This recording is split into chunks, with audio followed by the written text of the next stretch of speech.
नमस्ते दोस्तों, स्वागत है आप सबका स्पेशली ब्लॉग में। मैं हूं आपको पूछे स्वागत करती हूँ सभी के मेरे चैनल पर। तो दोस्तों कैसे आप सब, उम्मीद करती हूँ सभी अच्छे होंगे और सभी अच्छे रहे, बस यही दुआ करती हूँ दिल से, चाहे वो दुश्मन हो या फिर दोस्त। तो दोस्तों अभी हो रही है सुबह सुबह का टाइम, सुबह की 8:30 बज रही है। यहाँ पे मैंने जो है खाना बनाना स्टार्ट कर दिया है। यहाँ पे आलू के भुजिया चरा रखे हैं क्योंकि बहुत दिन हो गए मैं बाहर आ जा रही हूँ ना, तो घर में कोई सब्जी नहीं है। तो बच्चों के लिए यहाँ पे आलू के भुजिया मैंने चरा दिया है, पक रहा है। अपने लिए मैंने यहाँ पे चाय बना लिया है, बर्तन वगैरह ऐसे ही रहेगा।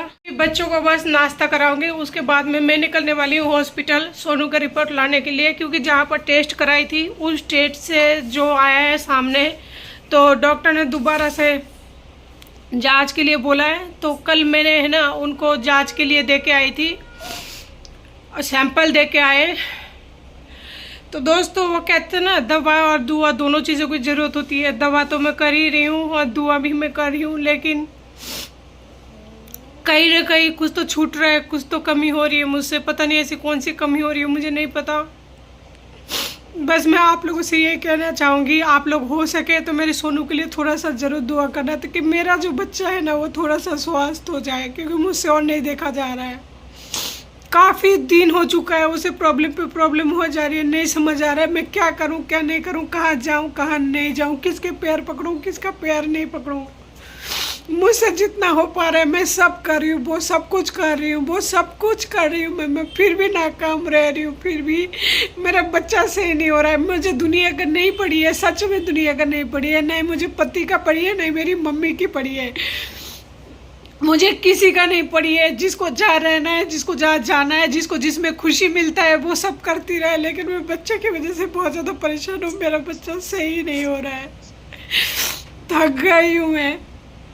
उसकी तकलीफ को देख देख के ना अंदर अंदर घुट जाती हूँ। बस ये सोच रही हूँ सुबह सुबह एक बार इनको खाना पीना करा के ले जाऊँ, नहीं तो सारे दिन निकल जाऊंगी। अभी 10 बजे, उसके बाद में है ना पता नहीं वापस कब आना होगा, पता नहीं कब आऊँगी, तो शाम ढलने से पहले ही, लेकिन फिर भी पूरे दिन जाएगा, बच्चे भूखे प्यासे रहेंगे। इस वजह से सबसे पहले खाना खिला के लेकर जा रही हूँ।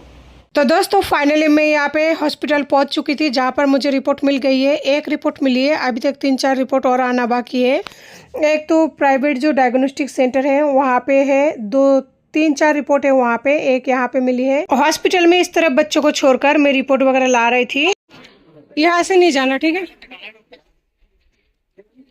पानी उन्हें पी लेना, यहाँ से नहीं जाना, ठीक है हैं? तो दोस्तों वो कहते हैं ना कि आप चाहे जितना जल्दी करो, भगवान ने जितना आपके ऊपर टाइम लिख रखा है आपको उस हिसाब से काम करना पड़ेगा। तो मैं वहाँ पे गई थी दिखाने के लिए, तो डॉक्टर ने बोला कल वाला जो पर्ची है वो नहीं चलेगा, आज आपको पर्ची बनानी पड़ेगी। तो पर्ची के लाइन में लगी ना, तो देख सकते हैं कितना भयंकर लंबी लाइनें लग रही है, और बच्चे वहाँ पे जो है अकेले खेल रहा है। डर लगता है बस वो लोग निकल ना जाए। तो दोस्तों बच्चे यहाँ पे आ चुके थे बेसमेंट में, ये हॉस्पिटल का हिस्सा है, यहाँ पे थोड़ा सा स्पेस है, तो बच्चे यहाँ पे खेल रहे थे, कोई दिक्कत नहीं हुआ था। और यहाँ पे क्या है, दवाई वगैरह लेना था, और यहाँ पे रिपोर्ट एक है जो मुझे अपना ब्लड टेस्ट के लिए बोला गया था, तो वो मैं वहाँ पे करा के और दोनों बच्चों को लेके जो है घर की तरफ आ रही थी, क्योंकि रिपोर्ट आने में 24 घंटा या फिर 48 घंटे का टाइम लगता है। तो उतने देर है ना वहाँ पे बैठ के भी क्या करनी है। तो देख सकते हैं शाम ढल चुकी है, क्योंकि सुबह निकली थी। पहले तो एक रिपोर्ट ले लिया, उसके बाद में फिर मेरा जाँच कराई, उसके बाद में फिर लाइन में लगी, फिर दोबारा से दिखाई बच्चे को। तो उन्होंने जो है एडमिट के लिए बोला था, तो मैंने नहीं कराई, क्योंकि मुझे कुछ प्रॉब्लम था या कुछ और भी वजह थी, इस वजह से, जो कि मैंने लाइव चैनल में जब मैं आई थी आप लोगों के साथ में शेयर किया था। तो दोस्तों आने के बाद में मैं यहाँ पे तैयारी कर रही हूँ सबसे पहले बच्चों को कुछ खाना देने की। तो मैगी जो है मेरे पास रखी हुई है, तो मैगी है ना बहुत जल्दी बन जाती है। तो मैं सोच रही हूँ जब तक बर्तन वगैरह करूँगी, बहुत सारे बर्तनों का ढेर हो रही है, तब तक मैगी बनकर रेडी हो जाएगा। तो मैगी भी मैंने ढेर सारा ले लिया, क्योंकि है ना मुझे भी खानी है मैगी, भूख लग रही है बहुत भयंकर। और सारे दिन जब कट जाती है ना बाहर, तो फिर घर में आने के बाद स्वाभाविक से बात है, बर्तन कपड़ा रोटी सारी चीज़ें इकट्ठे हो जाती है। तो सबसे पहले मैं यहाँ पे सोच रही हूँ सोनू को एक बार दवाई दे दूँ, क्योंकि दवाई बिना उसकी हालत जो है और ज़्यादा बिगड़ सकती है। तो यहाँ से फ़िलहाल जो है 5 दिन का दवाई दिया था, जिसमें से एक टाइम का मैंने दे दिया, यानी ऐसा मान लीजिए 4 दिन की दवाई। 4 दिन के बाद अगर बच्चा सही नहीं होता है तो फाइनली जो है 100% 100% मुझे एडमिट करना पड़ेगा। तो एडमिट करने के लिए भी मुझे सबसे पहले पैसा या फिर कुछ भी इकट्ठे करने पड़ेंगे, लेकिन देखते हैं कहाँ से क्या करना पड़ता है। इधर मेरा पानी भी ख़त्म हो चुका है लगभग, तो सबसे पहले मैंने बोतल में पानी भर लिया ताकि है ना बच्चे अगर आए तो पीने को पानी मिल जाए, क्योंकि मैं मैगी को जैसे चढ़ा रही हूँ ना उसके बाद में बर्तन वगैरह करूँगी तो साबुन का हाथ हो जाएगा। बच्चे अगर पानी मांगेंगे ना तो उस टाइम हाथ धो के देने में थोड़ा परेशानी से होता है, तो इसलिए पहले बोतल में पानी भर दिया और साइड में ग्लास दे के रख दिया ताकि वो आएंगे पानी मांगेंगे तो ले लेंगे। यहाँ पे मैगी के लिए मैंने पानी गर्म कर लिया था, उसके बाद में मसाला डाल दिया है और मसाला डालने के बाद में जैसे बॉयल आ चुका था फिर मैंने यहाँ पे मैगी डाल दिया और फिलहाल 1 चम्मच तक नहीं है कि ना मैगी को अच्छे से सेट कर दूँ पानी के साथ में, तो ऐसा होता है कई बार। तो सबसे पहले बाहर वाले टंकी में मैंने लगा दिया है झाड़ू, क्योंकि आजकल हल्की हल्की सी वो चलती है ना आंधी वगैरह, तो मिट्टी बहुत हो जाती है। लेकिन मैं बाहर नहीं रखने वाली बर्तन अंदर ही रखूँगी, क्योंकि लोग है ना क्या बताऊँ आपको ऊपर से बालकनी वगैरह धो धो के नीचे डालते हैं ना तो उसके छींटे वगैरह लग जाता है तो अच्छा नहीं लगता, तो इसीलिए अंदर ही जो है बर्तन धो के रखूँगी। और जब तक मैगी बन जाएगा इसके लिए थाली वगैरह भी चाहिए, थाली वगैरह छीके में बिल्कुल नहीं है, सारे प्लेटें छोटी छोटी। तो ऐसा होता है अपन अगर कभी बाहर जाते हैं ना तो सारा काम होल्ड रखी हुई रहती है, आने के बाद में भी वही काम करना पड़ता है और करके भी जाओ तो कितना जल्दी करके जाओगे। सुबह उठ के खाना वाना बनाने में और बच्चों को खिलाने में लगभग 9-10 बज जाता है। उसके बाद अगर कोई और काम करने लग जाओ तो फिर हॉस्पिटल का समय निकल जाता है, तो इसलिए सुबह इन सारे कामों को इस तरह से छोड़कर जाना पड़ता है और आने के बाद में शाम हो जाती है और ऊपर से इस तरह से काम करते हैं तो रात की 12-1 बज जाता है, फिर भी काम ख़त्म नहीं हो पाता है। तो दोस्तों यहाँ पे मैं है ना बर्तन तो मांज रही थी, लेकिन आज का जो साबुन है ना वो थोड़ा सा अलग है, यानी पतंजलि का साबुन है जो कि मम्मी लेके आई थी, तो उसमें थोड़ा राख टाइप का है जो कि बिल्कुल ही अच्छा नहीं लगता। तो मैगी को एक बार चला दिया ताकि वो ऊपर नीचे हो जाए, जो भी ऊपर वाला मैगी था ना वो ऊपर ही था, क्योंकि मैंने मिक्स नहीं किया था जब मैगी को डाली थी। तो एक प्लेट मैंने साइड में कर दिया क्योंकि उस प्लेट में बच्चों को मैगी डालूंगी इसलिए, और बाकी का बर्तन जो है माँज के छीके में मुझे रखना है।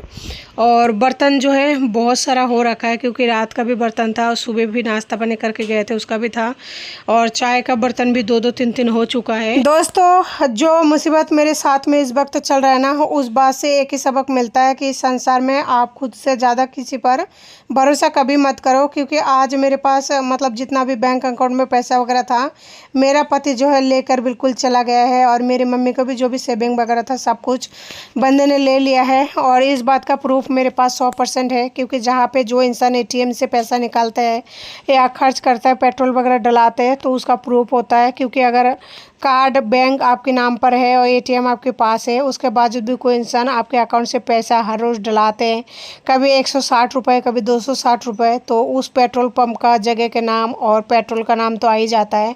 तो बहुत सारे ऐसे सबूत हैं जो बिना सबूत के बोल नहीं रही हूँ, इस वजह से बोल रही हूँ, नहीं तो मेरा पति भी इस वीडियो को देखेगा और बोलेगा कि है ना क्या सबूत है। तो सबूत यही है कि जिस पेट्रोल पंप से आप पेट्रोल भराते हो ना पेट्रोल पंप का नाम आ जाता है, उस जगह का नाम आ जाता है, कितना डलाया है पेट्रोल वो भी आ जाता है।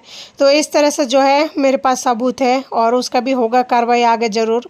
तो जो लोग कोर्ट कचहरी में जाते आते रहते हैं उनको पता है कि कोर्ट कचहरी में कितना टाइम लगता है, बहुत टाइम लगता है, कार्रवाई धीरे धीरे होती है, एक इंसान की लाइफ जो है ख़त्म हो जाती है लेकिन कार्रवाई होती ज़रूर है।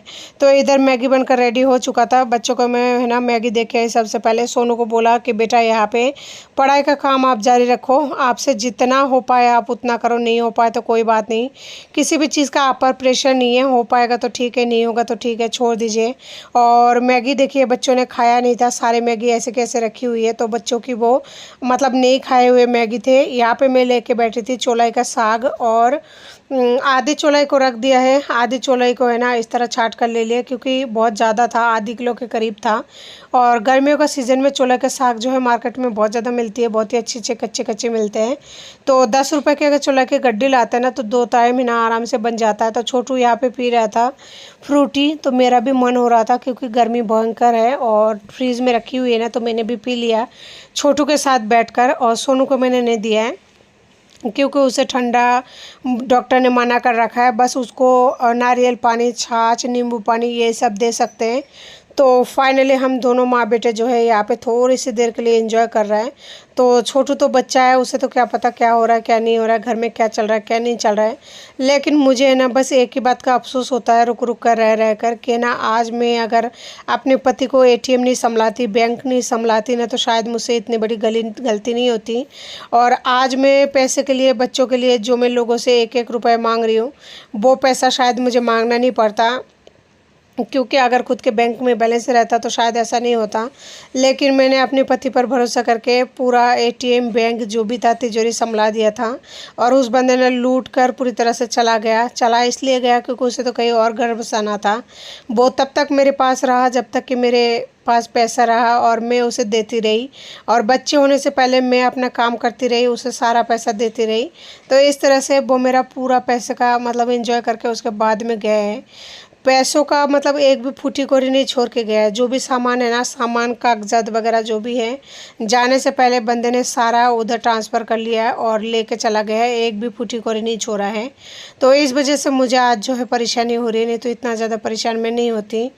और एक तो बच्चा छोटा है, उसका तो परेशानी है ही। दूसरी सबसे बड़ी जो मेन मजबूरी है ना, वो मेरा ये है, मेरा सोनू 12 महीने बीमार रहता है, कभी क्या लगा ही रहता है। उसके लिए है ना मैं अलग से खाना बनाती हूँ, गरम गरम खाना बना के देती हूँ, कभी उसको बासी खाना नहीं देती हूँ। लेकिन फिर भी वो बीमार पड़ ही जाता है, और वही खाना छोटू खाता है, मैं खाती हूँ। लेकिन वो कहते हैं ना, कुछ बच्चे होते ही थोड़ा सा नाजुक किस्म का है, तो जुकाम खांसी भी 12 महीने सर्दियों में उसका लगा ही रहता है। तो यहाँ पे आ चुका था सोनू, उसका शॉर्पनर जो है ख़राब हो गया था, तो वही बोल रहा है कि ना ये झाड़ के दो, तो वही दे दिया।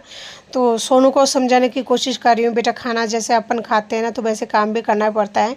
कोई भी काम को इस तरह से होल्ड मत करके रखो, नहीं तो ना आगे परेशानी होती है। परेशानी का मतलब ये है, आपके पास बहुत सारा होमवर्क इकट्ठा हो जाएगा, बाद में आपको करने में तकलीफ़ होगी। तो फिर वो बोल रहा है ठीक है, मेरे से जितना होगा मैं करूँगा, उसके बाद नहीं करूँगा। तो मैंने कहा ठीक है, कोई दिक्कत नहीं बेटा, जो भी आपको ठीक लगे वैसा करो, जो आसान लगता है वो करो, जो नहीं लगता है उसे रख दो। तो यहाँ पे छोले का साग तो मैंने छाँट लिया था, बस ये लहसुन छील रही हूँ, और लहसुन छीलने में काफ़ी ज़्यादा समय लग जाता है। और आज के टाइम ऐसा है ना, मैंने अपने पति को एक बार नहीं 1000 बार कॉल किया है, कम से कम 24 घंटा कॉल करते रहती हूँ, लेकिन वो बंदा उठाता नहीं है मेरा। मुझे पता है, लेकिन मैं क्या कर सकती हूँ, कुछ समझ में नहीं आता क्या करे क्या नहीं करे। क्योंकि वो बंदा जो पैसा लेके गया है मेरी मम्मी का, कम से कम वो पैसा भी अगर लौटा देना तो भी सही रहे। वो भी पैसा नहीं भी लौटा देना तो भी इस टाइम जो मेरे बच्चे का परेशानी है, अगर वो नारियल के लिए भी 500 रुपये दे देना तो मैं वो भी ले लूँगी। क्योंकि मेरा परिस्थिति ऐसी है जहाँ पे मुझे ये सब चीज़ें मतलब मजबूरी है मेरा। लेकिन वो तो है ना 500 रुपये तक को देने के लिए तैयार नहीं है, अगला फ़ोन ही नहीं उठाता। लेकिन पता नहीं मेरे मन में ऐसा भगवान ने कौन सी चीज़ डाल दिया है, या फिर डालना भूल गए हैं, जहाँ पर मैं उसके पास आज भी 500 रुपये के भीख मांगती हूँ बच्चों के लिए। अगर वो 100 रुपये भी दे देगा ना मेरी ऐसी हालत है, मैं तब भी ले लूँगी। क्योंकि वो कहते हैं ना कि एक माँ अपने बच्चे के लिए कुछ भी कर सकती है। तो मेरे माइंड में ना फ़िलहाल वही बातें बैठी हुई है कि अगर 100 रुपये भी दे देगा ना तो भी मेरे बच्चे के लिए 60 रुपये का एक नारियल आता है, और 40 रुपये का 1 किलो केला आ जाएगा। तो केला तो छोटू खाता है, एक नारियल वो पी लेगा। तो ऐसी हालत है मेरी, तो सोचिए किसी भिखारी से कम है क्या। तो जब औरत काम नहीं करने जा पाती है ना, और जब मजबूर होती है, इस तरह से लोग मजबूरी का फ़ायदा उठाता है, एंजॉय करता है, तो फिर ऐसा ही होता है। तो दोस्तों यहाँ पे मेरा लहसुन वगैरह जो है छिलना कंप्लीट हो चुका था, और देखिए शाम पूरी तरह से ढलने वाला है। तो यहाँ पे जो भी कूड़ा वगैरह है ना, वो मैं सोच रही हूँ हाथों हाथ उठा दूँ, क्योंकि मौसम जो है थोड़ा बरसात टाइप का हो चुका है। और अगर बरसात आ जाए ना तो बालकनी में वैसे ही टाइम नहीं है इन जगह को साफ़ करूँ। अभी तो थोड़ा सा जो है साफ़ है, क्योंकि मम्मी उस दिन आई थी ना, तो मम्मी ने साफ़ किया था। बचा हुआ जो मैगी है ना, सारे मैगी को मैंने कूड़ा में डाल दिया है, क्योंकि ये मैगी फिर ठंडा होने के बाद में अजीब सा हो जाता है, तो फिर कोई नहीं खाएंगे, तो फेंक दिया है। वैसे बच्चे के लिए बनाई थी मैगी, मेरे हिस्से का तो मैंने खा लिया है। और बाकी बचे थे यहाँ पे बर्तन, तो बर्तन सारे सूख चुका था। सोच रही हूँ सबसे पहले बर्तनों को रख दूँ, तो है ना यहाँ पे थोड़ा सा जगह हो जाएगा, और इतना सा जगह ही तो है, फिर आसानी से काम कर लूँगी। तो थोड़ा बर्तन मुझे चाहिए था, तो थोड़े थोड़े बर्तन यहाँ पे रख दिया। बाकी का जो बर्तन नहीं चाहिए उसे मैंने उठा दिया है। और इधर जो है बाहर भी बर्तन रखी हुई थी, तो यानी कि कुल मिला के 2 टोकरी बर्तन हुआ था आज। सारे बर्तन माँज कर बिल्कुल सूख कर कंप्लीट हो चुका है। तो सबसे पहले इन्हें उठाऊँगी, नहीं तो बाहर अगर आंधी चल गई ना तो माजे माजे बर्तन सारा ख़राब हो जाएगा। ऐसा कई बार हुआ है मेरे साथ।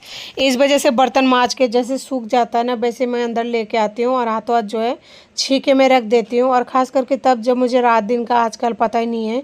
पता है इसलिए नहीं है क्योंकि सोनू का तबीयत ख़राब है, पता नहीं कब जाना पड़ जाए हॉस्पिटल, कब नहीं जाना पड़ जाए। इसलिए सोचती हूँ काम को जल्दी से जल्दी करके ख़त्म कर दूँ, ताकि है ना कोई भी काम होल्ड ना रहे। अगर मुझे जाना भी पड़ जाए तो भी ऐसा ना हो कि बर्तन मांज के और मतलब रख दिए मैंने बालकनी में, आई तो सारे बर्तन है ना धूल मिट्टी से वापस से मांजने के लायक हो गया। तो इसलिए हर काम को हाथों हाथ करने की कोशिश करती हूँ, खास करके तब जब मैं थोड़ा सा भी फ्री होती हूँ। तो दोस्तों यहाँ पे मैंने है ना थोड़ा सा तरबूज फ्रीज से निकाल लिया था, क्योंकि फ्रीज का तरबूज है ठंडा है, तो सोनू ठंडा नहीं खा पाता है, थोड़ा है ना गर्म हो जाएगा तो उसके बाद में सही रहेगा। तो इसे निकाले हुए ना मुझे लगभग है ना 10-15 मिनट हो चुका है। सोच रही हूँ 10-15 मिनट और हो जाए, ताकि ये थोड़ा सा नॉर्मल टेम्परेचर पर आ जाए, तब तक मैं थोड़ा सा और काम कर लेती हूँ। तो मैं यहाँ पे कूट रही हूँ काली मिर्ची, क्योंकि काली मिर्ची है ना ये जो अपना आलू परवल की सब्ज़ी है इसमें अच्छा लगता है। अगर इसमें नहीं देंगे ना तो बिल्कुल अच्छा नहीं लगता। और बच्चे फर्स्ट टाइम खाएंगे परवल की सब्ज़ी, तो क्या पता वो कैसा रिएक्शन करे, क्या पता खाए भी या फिर नहीं। तो होता ही है फर्स्ट टाइम अगर बच्चे कोई भी चीज़ खाते हैं तो ऐसा। मैंने यहाँ पे जिन लहसुनों को छिला था ना, इनको थोड़ा कूट लूँगी, यानी दरदरा टाइप का कर लूँगी, तो सही रहेगा सब्ज़ी में। दरदरा टाइप का करने से ना सब्ज़ी का फ्लेवर भी अच्छा लगता है। और मुझे ना लहसुन का वाइट बहुत ही ज़्यादा पसंद है, तो इस वजह से बच्चे तो अभी छोटे हैं, उनको तो कैसे भी दे दो, कोई दिक्कत नहीं है। फाइनली लहसुन भी है ना मेरा बिल्कुल कूट कर कंप्लीट हो चुका है। और परवल मैं यहाँ पर ले रखी हूँ 250 ग्राम। आलू भी मैंने यहाँ पे 250 ग्राम ही ले रखा है। तो मैं यहाँ पे सबसे पहले छील रही हूँ आलू को। फिर मुझे एकदम से याद आया कि ना गमले में मैंने पानी तो लिया ही नहीं है। अगर इस तरह से आलू को छिल कर रखूँगी ना तो फिर वो बिल्कुल ही डार्क ब्लैक सा हो जाता है और आलू के अंदर भी ख़राब निकल गए हैं। तो ऐसा ही होता है कि आप अगर किसी भी काम को कर रहे हो और थोड़ा सा जल्दी करने की कोशिश कर रहे हो ना, तो ऑटोमेटिकली आप चाहे कितना कोशिश करो आप लेट ही हो जाओगे। तो फाइनली जो है थोड़ा सा पानी भर लिया, फ्लोराइड वाला पानी भर लिया, उसमें जो है आलूओं को काट कर छील कर रख रही हूँ। हाथों हाथ इसलिए काट रही हूँ क्योंकि मुझे दोबारा टाइम मिलेगा पता नहीं कब तक, इस वजह से। और अभी जो है शाम की 6:30 बज चुका है, यानी मैंने बाहर का गेट बंद कर दिया किचन वाला। तो मैं तभी बंद करती हूँ जब है ना शाम ढल जाती है, नहीं तो दिन होता तो नहीं करती हूँ। और यहाँ पे छील रही हूँ परवल। तो परवल छील रही हूँ और सोच रही हूँ थोड़ा सा ना वो जो ग्रीन वाला पार्ट होता है छोड़ दूँ, ताकि बच्चों को पहचान में आ जाए कि हाँ क्या बनाई है क्या नहीं बनाई है, क्योंकि उनको पहचानना भी ज़रूरी है खाने के साथ में।